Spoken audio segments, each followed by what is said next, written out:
Central group of hospital चिकित्सा के क्षेत्र में लोगों को विभिन्न प्रकार की स्वास्थ्य संबंधी सुविधाएं उपलब्ध कराने के लिए लगातार सक्रिय है। सेंट्रल ग्रुप अस्पतालों में मरीज को उपचार और परामर्श की सुविधा उपलब्ध कराने के साथ ही विभिन्न जगहों पर शिविर लगाकर रोगों की जांच और परामर्श देकर लोगों को जागरूक कर रहा है। इसी तारतम्य में भगवान बुद्ध की जयंती पर सेंट्रल ग्रुप ऑफ अस्पताल द्वारा राजधानी के तुलसी नगर स्थित करुणा बुद्ध विहार में 2 दिवसीय निःशुल्क स्वास्थ्य परीक्षण एवं चिकित्सा शिविर का आयोजन किया गया। शिविर में 200 से अधिक लोगों ने जांच कराई और विशेषज्ञ चिकित्सकों द्वारा परामर्श दिया गया। इसके अलावा लोगों को निःशुल्क दवाएं भी उपलब्ध कराई गई। शिविर में लोगों को निःशुल्क चिकित्सा परामर्श दे रही शहर की ख्यात स्त्री रोग विशेषज्ञ डॉक्टर जसवीर कौर सैनी ने एक सवाल का जवाब देते हुए कहा कि महिलाओं में गर्भाशय कैंसर को लेकर जागरूकता की जरूरत है। यदि महिलाओं में व्हाइट डिस्चार्ज और जननांग में बार बार संक्रमण होता है तो अवश्य जांच करानी चाहिए। इससे गर्भाशय कैंसर का खतरा हो सकता है। इसे नजरअंदाज करना भारी पड़ सकता है।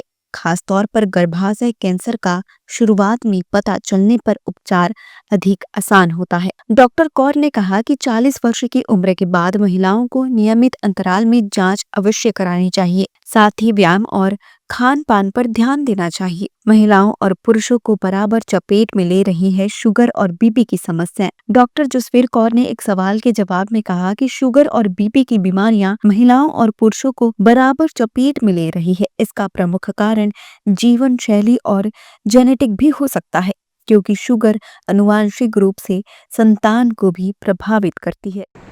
डिफरेंस तो ऑब्वियसली बात है ही है। जेंट्स का वर्क प्रेशर अलग तरह का है, लेडीज़ का अपना अलग तरह का है। उनको सिर्फ ये नहीं कि घर के ही काम करने, आजकल तो वर्किंग वूमेन है तो बाहर का भी है, बच्चे भी देखने हैं, ये भी देखना है। तो उनका प्रेशर एक लेवल, एक एज के हिसाब से, मेनोपॉजल एज के हिसाब से चेंज होता रहता है। जेंट्स का अपना वर्क प्रेशर का अलग स्ट्रेस रहता है, इसलिए उनका लेवल अलग है। तो इस चीज़ में तो दोनों का डिफरेंस तो कोलरेट नहीं किया जा सकता ना। तो आपके कहने का मतलब कि बीपी और शुगर की जो ज़्यादा समस्याएं और पुरुषों में अपेक्षाकृत अधिक होती हैं?